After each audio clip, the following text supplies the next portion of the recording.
Antes de começar, eu gostaria de fazer apenas alguns complementos à fala do doutor meritíssimo juiz. Primeiro, a primeira cirurgia feita pelo Dr. Roberto Farina foi em 1971 e não em 72, e é a cirurgia do Valdir para Valdirene, em que ele é condenado posteriormente, porque ela vai entrar exatamente na justiça para a mudança de nome. E aí um delicado promotor, profundamente entendido no caso, resolve processar o Dr. Roberto Farina, um eminente cirurgião plástico de fama internacional, e que deu o que falar na época. Todos os médicos internacionais se manifestaram contra a condenação dele. Ele ficou em sursis, que era primário, mas não pôde mais operar. E eu fui uma das consequências desta condenação. Outra coisa, doutor, o Grupo Gay da Bahia realmente é a única entidade, infelizmente, que faz esse levantamento mais criterioso das mortes. Só que eu gostaria de dizer que esse número ao qual o senhor se referiu aí, de homossexuais, e ele fala mesmo isso, não são homossexuais. Quem mais morre são as travestis e as transexuais. É isso que dá ibope para as mortes do Grupo Gay da Bahia. Aliás, eu gosto muito do Luiz Motti, admiro muito o trabalho dele, inclusive esse número é um número muito precário. Eu que convivo dentro do mundo transexual, travesti, sei que o número de mortes é muito maior, que não chega nem às mãos dele. E como são todas mortes extremamente cruéis, como já foi dito aqui. Enfim, o feminino ameaça o mundo masculino de uma forma que valeria a pena um profundo estudo sobre essa questão. Deixa eu ver, eu anotei aqui. Agora, aqui em São Paulo, além de poder se fazer a cirurgia com 18 anos e se hormonizar com 16, há também a permissão para o uso de bloqueadores a partir, se não me engano, dos 12 anos de idade. Porque é uma coisa muito séria, um transexual, que o período mais difícil é a adolescência, quando começa a surgir, né, os hormônios, e que aí vão cada vez mais, entre aspas, deformando o corpo. E depois, para consertar, é uma parada, que é o caso, por exemplo, das transmulheres, que começam a ter pomo de Adão, a voz engrossar, e depois nenhum hormônio feminino vai tirar isso. Só uma cirurgia faz a raspagem do pomo. A barba, o hormônio feminino também não tira. Tem que fazer laser. Quer dizer, são despesas que vão ser acrescidas posteriormente ao Estado ou à própria pessoa, porque o SUS também não banca essas cirurgias necessárias. A gente só fala em cirurgia de transgenização e acha que é uma só. O doutor aí referiu-se a $10 mil a uma cirurgia. Eu não sei bem qual foi a fonte que lhe deu essa informação, porque a cirurgia que você se refere é botar uma vagina. É isso? Porque essa cirurgia, claro, cada um tem um preço. Eu não acredito que seja esse valor todo no Brasil, no SUS. Mas, e a cirurgia?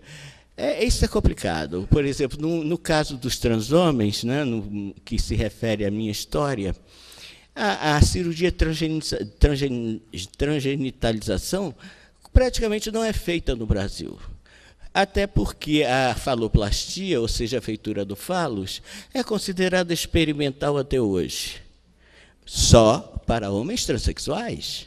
Para homens cisgêneros ou, enfim, biológicos, pode-se fazer essa cirurgia em qualquer hospital, desde que tenham ou pagando, ou até de graça, sei lá como é que é. Homens que perdem seus pênis por diabetes, por acidentes, por câncer, por gangrena, eles podem refazer os seus pênis. Agora, nós, transexuais, não.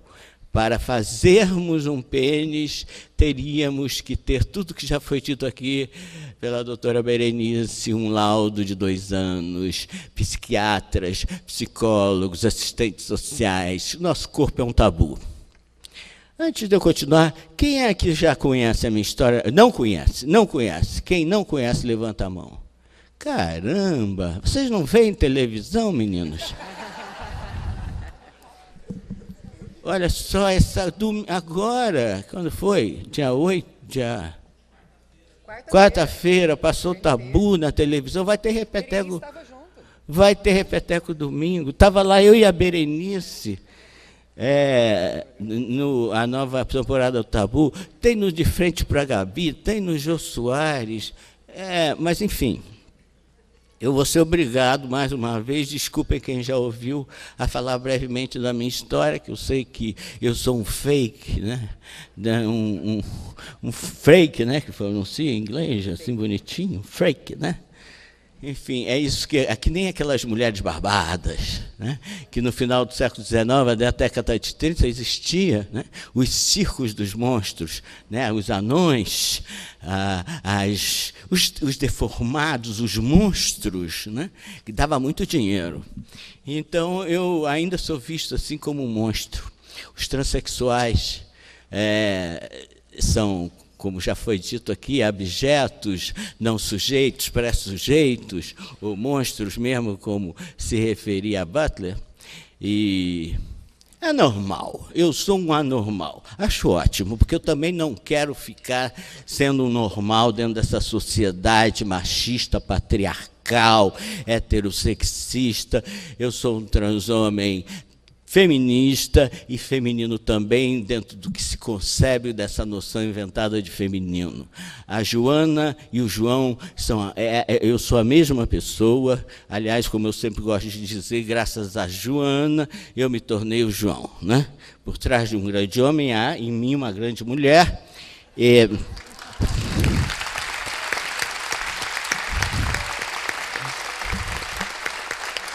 Embora essa expressão seja muito machista, porque eu acho que, na verdade, atrás de uma grande mulher, há sempre uma grande mulher. Mas eu gosto de brincar, porque no meu caso é literal.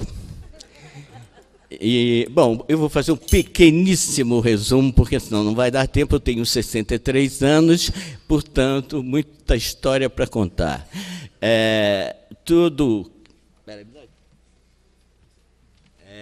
Esse livro eu escrevi recentemente. Aqui sou eu com 27 anos de idade, quando eu me operei, ainda não tomava hormônios, e aqui eu com uma identidade feminina ainda, com 14 anos de idade.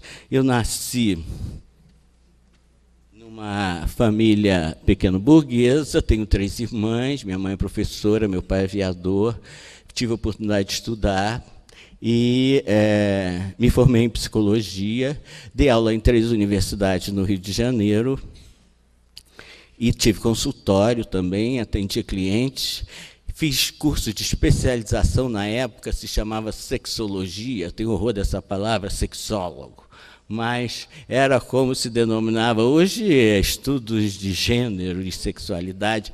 Aliás, cadeira que deveria ser obrigatória em todas as faculdades de ciências humanas, não só de psicologia, né? Aqui, por exemplo, a cadeira de direito afetivo, não sei em quantas faculdades existe essa cadeira obrigatória, alguém sabe? Nenhuma no Brasil, que maravilha. E eletiva, quantas faculdades... Alguém pode me responder isso? A cadeira de homoafetividade como eletiva, eu conheço, se não me engano, no Rio de Janeiro, tem a Estácio, mas eu acho que já é pós-graduação, né? Olha, e a faculdade de psicologia que não tem? A psicologia, como é esses psicólogos aí que estão nos grupos, dentro dos protocolos, para julgarem, para analisarem, para darem o laudo de transexual verdadeiro, porque tem o falso. E eles se baseiam em quê? Né? E os psiquiatras, existe por acaso a cadeira de gênero e sexualidade dentro da medicina? Existe dentro da formação dos endocrinologistas essa cadeira? Como é que o endocrinologista é capaz de poder dizer, como no meu caso, uma pessoa que nasce com corpo feminino e aos 27 anos entra na menopausa e vai tomar testosterona? O que acontece com essa pessoa? Ninguém é capaz de me analisar. Eu sou uma cobaia humana até hoje. A minha reumatologista mesmo diz, olha, João, eu não sei por que você está com esse processo de artrose sistêmica. Pode ser pela testosterona, mas não há tempo hábil de nenhum caso. Já eu sou o primeiro, né? Que aqui no Brasil, então, enfim, quem vem atrás vai pegando carona na minha experiência. Agora, eu não tenho em quem me basear. O Ministério da Saúde, o representante do Ministério da Saúde fez, quando foi fundada a Associação Brasileira de Homens Trans, há um ano atrás, ele foi lá, eu não sei o nome dele, Heloísa estava presente. A Márcia Rocha, cadê a Márcia Rocha? Também, está na mesa, também estava presente. E o cara falou, não, porque agora, a partir desta fundação, nós vamos começar a estudar mais a questão hormonal dos trans. Aí eu levantei o dedo e disse, opa, aqui estou eu para me servir de cobaia, pode me experimentar à vontade. Cadê que o cara me procurou?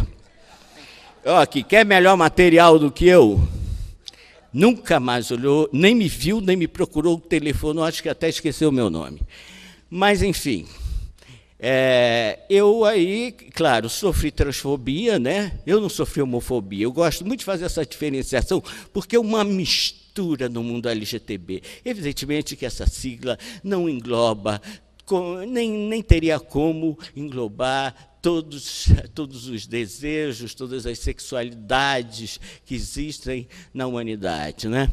Mas, mesmo assim, né, ela ainda está muito incompleta, não tem os dos intersexuais, que é outro segmento muito importante, que também entra neste problema de gênero de homem e mulher.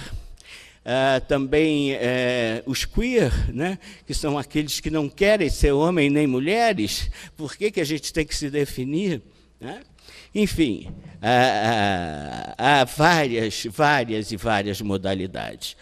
Voltando à minha história, eu vou fazendo essa jogada de falar um pouco de mim e falar um pouco do que eu penso sobre a questão da sexualidade.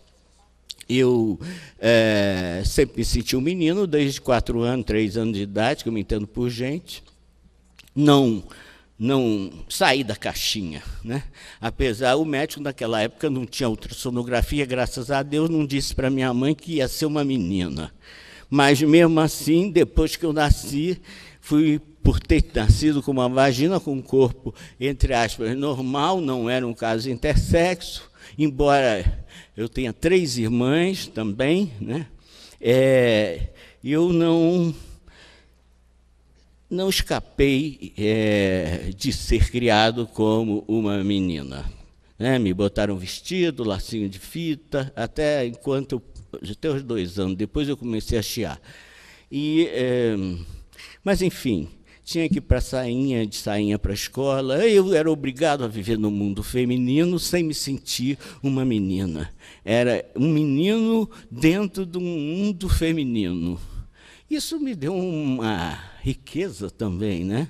Eu tenho um filho hoje, de 26 anos, que eu digo para ele, aprende com o papai, ninguém entende melhor uma mulher do que eu. Já vivi os 2 lados, sei o que é um banheiro feminino, sei o que é uma fofoca feminina, né? Sei o que é uma menstruação, eu sei tudo isso. E realmente ele fez o maior sucesso.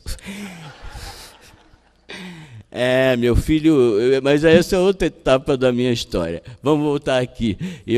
Na adolescência, que foi a pior fase, eu acho, da minha vida, uma das piores, que é quando começam que veio a menstruação, como eu chamo no meu livro, né, aos 14 anos, e aí começaram a nascer, como dizem os garotos hoje, os invasores, né, os seios, e... Enfim, o seu corpo começa cada vez mais a depor contra você mesmo, deixando de ser um objeto de sedução e desejo para se tornar um obstáculo a isso. Cada vez mais ele depõe contra como você se sente. E a cultura não abre espaço para você poder ser com aquele corpo inteligível e amado e aceito. Imagina um transhomem como eu, né, antes da cirurgia, e de sunga para a praia e de peito. E é preso. Não tem saída. A cultura não permite esse espaço. Então, de uma forma ou de outra, você tem que se categorizar dentro, para se fazer inteligível, dentro do que se chama ser homem, uma figura masculina, né? Então, a primeira cirurgia que todo transhomem faz é a errada chamada mastectomia, porque, na verdade, não é uma mastectomia. Mastectomia é o que se faz numa mulher com câncer. Tira-se a mama toda dela, não bota nem mamilo. No caso dos transhomens, é uma cirurgia plástica reconstrutora, transformar uma mama masculina numa mama feminina. É muito diferente. Inclusive, existem próteses peitorais masculinas para os transhomens que querem fazer essa cirurgia. Eu falo transhomem, também se fala homem trans, também se fala FTM, de Family to Male, né? Eu prefiro transhomem, eu gosto de botar o trans na frente, porque o homem passa a ser um mero adjetivo à mulher, porque eu acho que o importante é ser trans. Eu adoro ser trans, eu quero continuar sendo trans, eu não quero me tornar um homem sofrido, massacrado, apesar de empoderado dessa cultura, porque é um poder que, na verdade, adoece. Esse poder do machismo, esse poder público, né, que não é dado à mulher, né, que a ela só é dado o privado, e até em algumas exceções, né, mas aí ela se torna uma mulher macho. Quando ela consegue esse empoderamento, né, todo mundo começa a falar, não, olha aí, você já viu a nossa presidente da República?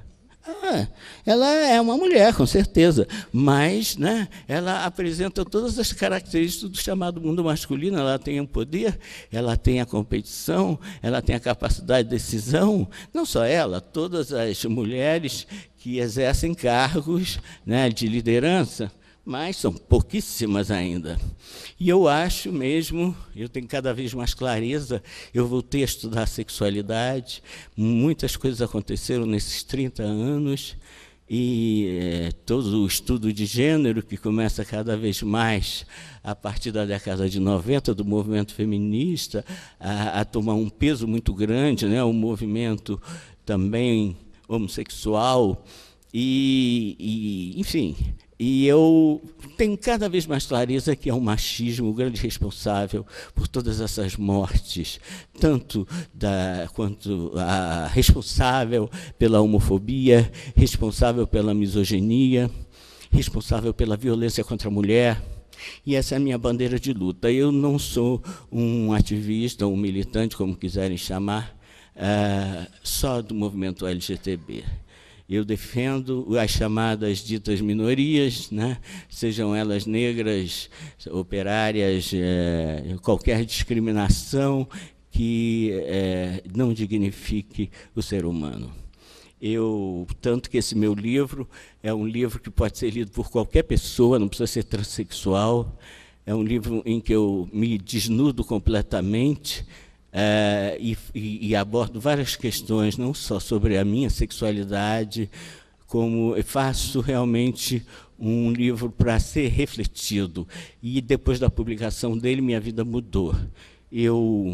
Voltando à minha vida, aos 22 anos, eu saio de casa, vou morar com a minha namorada, isso estamos na década de 70, né, uma década muito importante no Brasil, apesar da ditadura, que foi, com a década de 60, o golpe militar, a minha família foi diretamente atingida, meu pai foi caçado, foi exilado no Uruguai, e eu também, deu polícia lá em casa, minha irmã foi presa e torturada, e eu fui para, naquela época, a juventude toda não tinha como ficar isenta de uma postura política, e eu acabei entrando para o Partido Comunista, e, enfim, sofri perseguições. O AI-5, quando eu entrei no primeiro ano da faculdade, eu fui o ato institucional número 5, eu fui um dos que sofreram.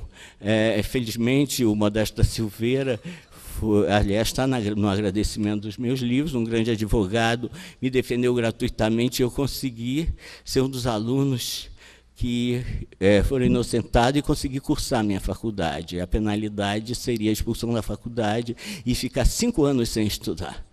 E os professores que sofressem o AI-5 ficariam 3 anos sem estudar. Bom, e aí eu consigo me formar e vou trabalhar, e nessas alturas eu já sou motorista de táxi, porque para eu sobreviver como estudante eu tinha que ser motorista de táxi, e trabalhava como uma figura masculina. Eu cortei o cabelo, eu não me hormonizava, eu tinha 22 anos, mas eu já fazia uma figura meio de um efebo, assim, um rapazinho imberbe. E, enfim, e aí eu comecei a viver 2 identidades sociais ao mesmo tempo, enlouquecedoramente. Se me chamavam de senhora, eu afinava a voz; se me chamavam de senhor, eu engrossava a voz. Eu não sabia nunca qual era a figura que eu estava fazendo. E, enfim, tinha vários nomes, tinha um nome neutro para a minha mulher me tratar em público. Olha, um samba-canção, haja jogo de cintura. Eu ia trabalhar na faculdade, eu estava no táxi, ia dar aula de noite na Gama Filho, aí eu tirava, tinha uniforme naquela época, né, a camisa caqui, gravata preta, eu tirava o uniforme, a gravata, no estacionamento, com o meu táxi da faculdade, e entrava como professora, e o cara do estacionamento ficava doidinho. E também não podia frequentar o banheiro feminino. Eu uma vez entrei no banheiro feminino, minhas alunas dentro do banheiro, a moça que tomava conta, banheiro de homem lá. Poxa, o constrangimento, essa questão do banheiro é uma coisa muito séria. Eu soube que há leis municipais que proíbem um banheiro unissex no Brasil. Quer dizer, no Brasil não, em alguns municípios. O Rio de Janeiro, por exemplo, eu soube que a Coordenadoria Geral, lá o Carlos Tufson me falou que pagou R$7.000 de multa porque resolveu fazer um banheiro unissex. Aqui em São Paulo, eu acho que é permitido. É uma bagunça. Eu acho, já estou falando aqui para uma plateia jurídica, que deveria se rever essa questão das leis, se é possível, criar uma lei federal para acabar com essa frescura. Agora, em Florianópolis, eu acho, não sei se é uma escola, um bar, sei lá, resolveu criar um terceiro banheiro, ter um de homem, um de mulher e unissex. Para que mais uma forma segregacionista, a meu ver, que não tem que criar terceiro banheiro. Eu não sou terceiro sexo. Então tem que ter o 4º, o 5º, o 6º, o 29º. Vamos abrir 800 banheiros, tudo para fazer cocô e xixi. Quer dizer, por que não se faz um banheiro só com reservados? Acaba com aquela pornografia que é o mictório público do banheiro masculino. Né? Porque o homem pode mostrar o peru para o outro, o peru pode, porque mostra que ele é bastante homem. Agora, a bunda é no reservado, com a porta fechada, para não ter o perigo de ser viado.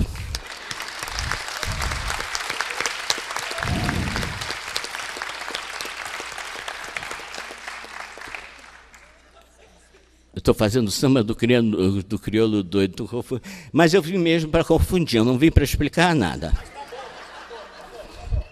Eu estava fazendo aqui uns comentários sobre a fala aqui do juiz, e tinha mais uma coisa aqui que eu queria falar, que é o seguinte. Ele falou que teve aí um juiz que não contemplou a mudança de gênero, porque ele contempla a realidade, ou seja, o cara é XY, então não pode mudar o gênero para feminino, mas contemplar a realidade do XY, onde é que ele viu o XY da realidade? Porque a realidade, ele está vendo uma mulher ali, como a Berenice muito bem disse, nem a vagina ou o pênis ele está vendo o que a pessoa se autodefine, se veste. Agora o cara foi procurar o cromossoma, que loucura, e ainda disse que isso era a realidade. Nossa, quer dizer, se o cara fosse intersexo, XXY, e aí é baratinal, ele ia ter que definir, porque a sociedade obriga que a gente seja homem ou mulher. E aí, o cara é XXY, como é que o juiz vai ficar nervoso? Porque qual era a realidade que ele ia contemplar nessas histórias? Então, é bom questionar essas noções desses brilhantes magistrados que nós temos. Eu, por exemplo, quando cheguei aos 27 anos e fiz as cirurgias, eu não terminei, eu sou um homem sem pênis, nem por isso me sinto menos homem por causa disso, já fui mais do que colocado, que não é uma vagina que faz uma mulher, nem um pênis que faz um homem, né? Ou mesmo as mulheres que têm vagina delas, muitas delas nem são mulheres. Como diz Simone de Beauvoir, torna-se, né? Nada é natural, mas acontece que a gente aprende desde cedo. Eu tenho um peru aqui, eu sou menino.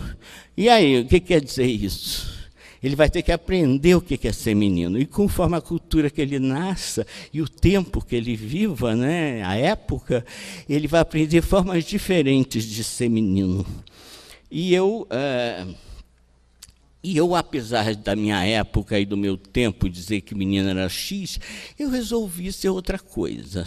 Nunca me coadunei com essa noção de que é ser mulher. Tentei, aos 16 anos eu tentei ser mulher. Eu era uma mulher bonita. Das 4 filhas, eu era a mais bonita. Não tinha nem a desculpa de dizer, não, virou homem porque era um bagulho.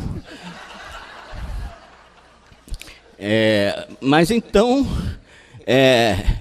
eu era, se vocês olharem, aí no tabu mostra com 18 anos de idade, era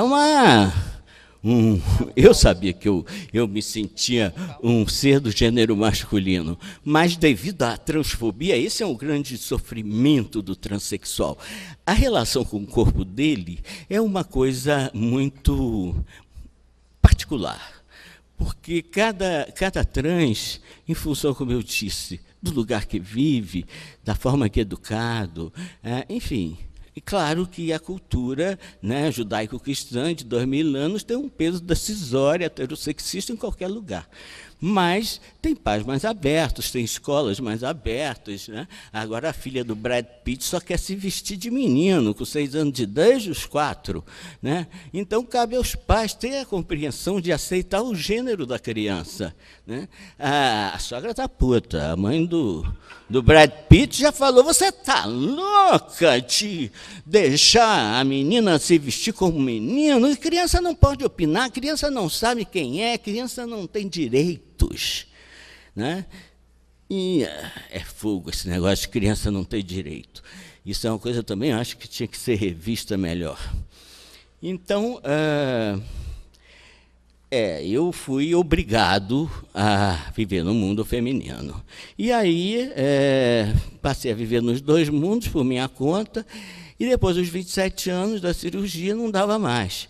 Com essa cara que eu estou, claro, muito mais jovem, né, de cabelo, porque eu estou careca agora, eu resolvi tirar, eu não podia entrar na justiça para trocar minha identidade em 1977. Se hoje os juízes já são transfóbicos, desculpe, doutor, mas a maioria, você imagina na década de 70, nem pensar E aí, como é que eu, uma figura masculina, ia trabalhar? Como ia sobreviver? Porque este é o grande problema, um grande problema que eu vejo na transexualidade é a documentação. Muito mais do que a questão cirúrgica. Porque eu tenho amigas, por exemplo, amigos que se operaram, né, como uma maestrina em Juiz de Fora, que está há 10 anos na justiça para mudar o nome dela. Ela fez a cirurgia, ela já casou, ela tem um filho, ela trabalha como maestrina em Juiz de Fora, mas na hora de receber o salário, é Jorge. Na hora de comprar qualquer, até uma calcinha que ela vai dar o cartão de crédito, é Jorge. E aí, para provar que Jorge é ela? Aí, não, que isso? Documentação falsa. Quer dizer, a própria documentação da pessoa passa a depor contra ela. Esta é a tal morte que a Berenice se referiu. Mata-se um vivo. A própria documentação legal, por não ser reconhecida juridicamente no nosso país, que tem direito mesmo de vida e morte, faz isso com os trans. Por isso, Jean Willis, o deputado federal Jean Willis, com a deputada Érica Cocai, protocolaram, agora, no dia 20 de fevereiro de 2013, o projeto de lei 5.002/13, que é a Lei de Identidade de Gênero, que eu fiquei muito honrado de terem nomeado essa lei com o meu nome, João W. Neri, e que ela vai ser realmente a grande libertação dos trans, porque é uma lei baseada nas leis argentinas, e ela simplesmente acaba, primeiro, você não precisa se operar para mudar nem o nome, nem o gênero. Nem precisa se harmonizar para isso. Você também não precisa entrar na justiça, não precisa mais de advogado, vocês vão perder uma opção de clientes se essa lei for aprovada. Não precisa mais de advogado para entrar na justiça. Essa lei deve ser brevemente votada, ela ainda vai passar por algumas comissões, me falou o Jean Willis semana passada, mas brevemente ela estará no Congresso para ser votada, e eu espero que essa magnífica bancada nazi evangélica não ponha dificuldades. Eu acredito que esse projeto de lei seja mais fácil de ser aprovado do que a PLC 122, porque o grande horror deles é a homossexualidade. A trans, não tanto. Haja visto que o Irã faz cirurgia, né, à torta e à direita nos trans, mas homens eles matam. Então, tudo que é homossexual diz que é trans agora para fazer a cirurgia para não morrer. É uma loucura isso. Mas, enfim, voltando, eu já vou concluir, porque, olha, está todo mundo morrendo de fome, inclusive eu. Então, eu vou dar uma fechada. Depois que eu me opero, eu tiro no peito e na raça a minha documentação, vou num cartório com uma amiga transexual já operada, ela foi a minha testemunha, foi nela que o juiz se baseou, essa é a minha vingança. E aí, eu tiro um novo nome, estou com 18 anos, quando eu estava com 27, que precisava servir ao Exército, né? Que era obrigatório, eu tinha que apresentar, e pago uma multa e tiro um novo nome masculino, só que com esse fico com uma dupla identidade, portanto crime, e por isso eu fiquei 30 anos no armário, só agora que eu vim aparecer na mídia, senão eu seria preso. E eu, com esse novo nome, eu perco todo o meu currículo escolar. Eu viro um analfabeto. Eu deixo de ser psicólogo, professor universitário, enfim, terapeuta, e mestrando, que eu fazia mestrado, e, enfim, vou ser pedreiro, pintor de parede, massagista, vendedor de tudo que é porcaria que vocês possam imaginar, e cortador de confecção. Aí foi bom também porque eu me tornei polivalente em termos profissionais, aprendi a fazer um monte de coisa, construir 4 casas, sei botar piso, sei levantar casa, faço tudo. Agora não tenho mais físico, mas ensino a minha empregada e ela faz. Mas, enfim, mas estou desempregado, não tenho aposentadoria, né? E já me sugeriram que eu deveria entrar com uma ação contra o Estado, contra a União, sei lá, para ser ressarcido do prejuízo desses 30 e poucos anos, que, por falta de leis, por falta de assistência, porque o Estado não ajuda a nenhum transexual, a nenhuma travesti. Quando Berenice disse que a maioria é expulso de casa, menor de idade, e é mesmo, e vai para a prostituição ou cai nas drogas, sem opção, o que o Estado faz? Manda matar, dá tiro ali, ó, limpa a cidade, entendeu? É menos um problema na nossa vida. É isso, por isso não se apura direito os assassinatos. Não tem interesse, a cultura não tem interesse em ser ameaçada na noção de família, na noção, como se houvesse uma família, né? Pai, mãe e filho, quando a gente sabe que hoje a família, a maioria das famílias só tem mãe e filhos. As grandes chefes de família são mulheres, e como tem vários tipos de famílias, né? Crianças criadas pelos avós, ou pelos padrinhos, ou por 2 mães, ou por 3 pais, sei lá, né? Ou por transexuais, ninguém fala em família transafetiva. Aqui, eu já falei isso com a Berenice, é direito homoafetivo, mas deveria ser direito homo-transafetivo, porque o trans não é um homo. Eu sou heterossexual, eu gosto de mulher, mas sou trans. Né? É como a Beira falou, se eu gostasse de um transhomem ou de um outro homem, eu seria um transgay. Quer dizer, a minha orientação sexual é heterossexual, embora a minha identidade sexual, que é diferente da orientação sexual, seja trans. Né? Eu transcendo o gênero, transcendo a sociedade, eu adoro esse prefixo trans, transcende tudo. Sobretudo dessas normas vigentes e desses mitos, né, que a gente sempre, quando quer se defender ou quer defender alguma coisa, diz, é científico. Eu tenho horror dessa expressão científico, porque quem faz ciência? Quer dizer, a noção do científico, quem faz, a maioria, são pessoas heterossexuais convictas. Esse convicto é horrível, mas convictas como se nascessem assim, né? E com uma visão extremamente sexista. E ela acha que está sendo neutra, doutor. Não é só na justiça que não existe a neutralidade, é em lugar nenhum. Eu era professor de percepção, e uma das coisas que eu ensinava é exatamente isso. Nenhuma percepção consegue ser neutra, porque você não percebe e depois julga, você já percebe julgando. É um ato único.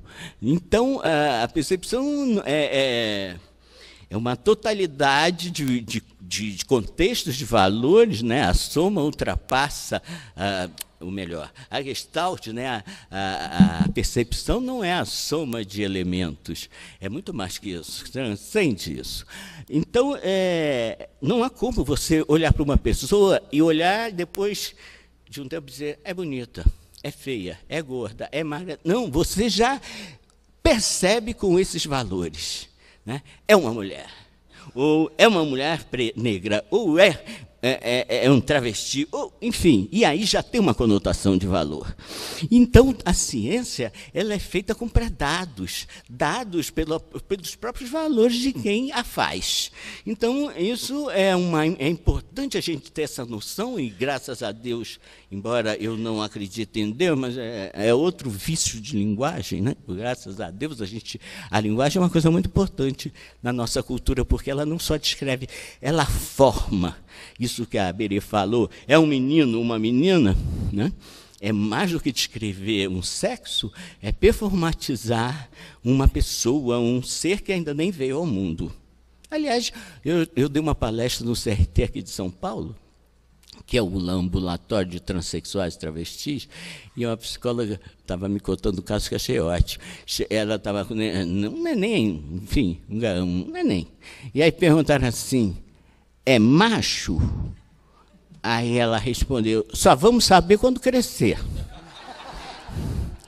Achei ótima a resposta. A Judith Butler tem outra também ótima. O médico poderia ser mais original quando nascesse uma menina. É menina? Aí o médico diria, talvez lésbica. Então, é claro que isso é uma brincadeira, mas exatamente para ironizar essa questão vagina-mulher, hétero, né? Tem que estar tudo igualzinho às práticas sexuais, né? Quer dizer, se o marido dá a bunda para a mulher comer com os dedos dela ou com o dildo que ela comprou, ele é heterossexual e um amante maravilhoso. Mas se ele dá a bunda para uma não mulher, aí pronto, pegou. Já não é mais heterossexual, ele é homo. Porque deu a bunda e gostou para um outro homem, né? E quando ele dá para uma travesti, ele é o quê? Não, aí eu não sei, quer dizer, como ela é uma figura feminina, eu sou hétero. Agora, se a gente for avaliar o XY dela, eu sou homo. Aí, né, como é que fica, né, doutor? A questão da realidade. É uma babaquice danada, a gente tem que transcender todos esses mitos que se criam na nossa cultura, em todos os níveis. E eu sou a prova cabal de que é um mito. Esse negócio que testosterona faz a gente ficar agressivo também é um mito. Eu nunca fui agressivo e pretendo nunca ser. Sou um homem dócil, criei um filho dócil. Aos 37 anos, minha mulher, eu estou no 4º casamento, há 17 anos. Todas as minhas relações, eu nunca consegui ser macho, como a cultura define. Eu nunca fui galinha, eu não consigo trepar por trepar, eu nunca fui de fazer pegação na rua. Eu sou um cara que me envolvo nas relações, eu me apaixono de 4. Depois dá errado, a gente acaba, né? Como dizia o meu amigo Darcy Ribeiro, o bom do amor é poder amar várias vezes. E eu segui isso à risca. Acabou a relação, tchau. E nisso casei 4. Mas, no segundo casamento, minha mulher engravidou de outro homem, evidentemente, porque eu sou estéril. E foi uma barra para mim, mas eu consegui, como eu gosto de dizer, transcender os chifres. Que... A sua gargalhada é boa, hein?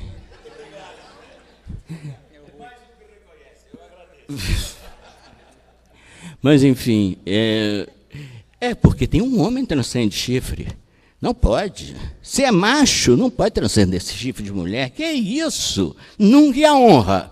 Tem horror dessa palavra, honra, orgulho, eu acho isso um atraso de vida. E eu fiz questão exatamente de dar força ao poder da criação. Eu queria ser pai, olha a chance aí. E aí eu... Claro, demorei 24 horas para tomar essa resolução, só exigi que o pai biológico não ficasse sabendo e engravidei junto com a mulher, né? Hoje o pai moderno vai ao médico junto com a mulher, acompanha todo, né, aquele tratamento pré, e eu assisti o parto, foi cesárea até, e eu fui o segundo a pegar no menino, e foi o máximo. Meu filho hoje está com 26 anos, é engenheiro, acabou de casar, como eu gosto de brincar, optou por ser hétero, o que eu vou fazer? Tendo um pai trans, mas isso mostra também que um pai trans pode ter um filho hétero, e assim, porque há um mito de que os homossexuais, por exemplo, não são capazes de criar... Todos os filhos homossexuais seriam homossexuais, né?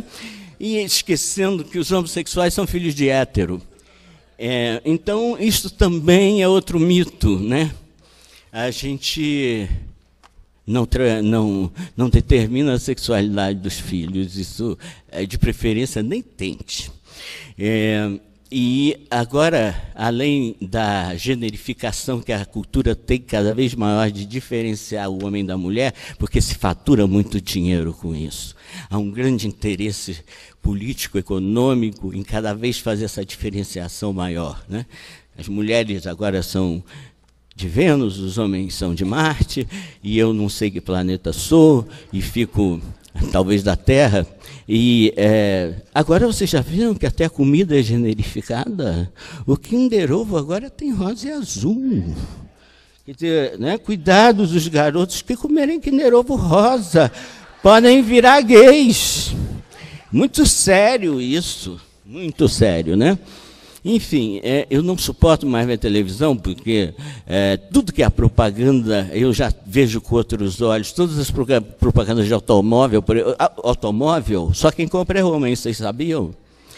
Todas as propagandas de automóvel que implicam em cavalo, vapor, potência, só pode ser vendida para homem. Quando aparece uma mulher vendendo um carro, ela está nua em cima do capô, para o homem se atrair mais pelo carro. Então é isso, essa cultura no pleno século XXI que a gente vive e aplaude. Mas se vocês forem observar as mensagens subliminares que aparecem nas propagandas, vocês vão ficar horrorizados. Quanto? 5 minutos, obrigado. Bom, eu vou concluir. Eu estou fazendo vocês rirem, é bom descontrair, mas o assunto é muitíssimo sério. Eu gosto mesmo que vocês repensem. Eu gostaria muito que vocês lessem o livro, não porque é meu, é um livro, como fez o prefácio Antônio Weiss, leiam e humanizem. Esse é um livro que fala sobre direitos humanos, é um livro que já tirou muitos heterossexuais homofóbicos, vieram me agradecer por terem se livrado da homofobia. É um livro que muitos heterossexuais deram para os seus pais, homossexuais deram para os seus pais lerem, e os pais ficaram aliviados, porque o filho era só homo, não era trans. Não precisava mudar o corpo, era só uma questão, né, de gostar de outro homem, bobagem. E, enfim, muitas lésbicas masculinas que não sabiam que existia transexualidade, que não se encaixavam também. Oi, Maitê. Tudo bem, João? O que houve que você veio fazer? Não, eu vim fazer que, tipo... Bom, meu nome é Maitê, e, tipo, esse livro, várias pessoas já me disseram, e eu recebi de presente teu, e estou incluída nele. E eu acabei de chegar, desculpa ter perdido tudo, mas eu estou bem atrasada, porque eu estou em São Paulo, e São Paulo, tipo, é uma megalópole que eu fico bem louca. Mas... E várias pessoas já te disseram isso, João. Não é uma viagem solitária, é uma viagem solidária. Você consegue, através desse livro, mostrar que eu, que sempre me senti mega estranha, outras pessoas que estão super perdidas e que talvez não tenham o discernimento de procurar uma literatura, ou muitas vezes encontrar o apoio na escola, que é a nossa segunda família, ou na nossa própria família, possam encontrar algo que diga, mesmo que você esteja super perdida, a gente pode qualquer coisa. E teu livro mostra que a gente é, acima de tudo, humana. Então, eu queria agradecer de um modo mais verbal do que eu já fiz digitalmente, que obrigada por se expor, obrigada por mostrar que, tipo, a nossa maior igualdade é a diferença, e obrigada por você existir nas nossas vidas.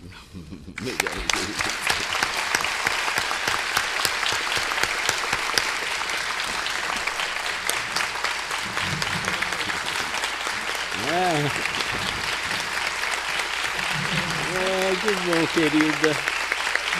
Ela, querida.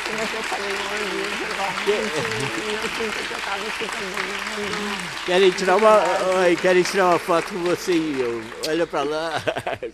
Vai, De verdade. Vai lá, tira lá uma foto. Maitê é uma transmulher de Curitiba, uma grande atriz, e me deu esse presente agora inesperado aqui, de vir falar um pouquinho. Ela também está no Tabu, no programa Tabu, que apareceu quarta-feira. É uma batalhadora, uma militante, uma guerreira. E, enfim, é uma honra também tê-la aqui na tribuna. Nosso tempo estourou. Olha só, eu estou vendendo o livro a R$50, porque não tem troco, não tem maquininha. A moça lá fora está aceitando o cheque, tá? E outra coisa, só para terminar, eu gostaria muitíssimo, quem for empresário aqui, quem tiver consultório, escritório de advocacia, contratem uma travesti ou um transexual para trabalharem com vocês.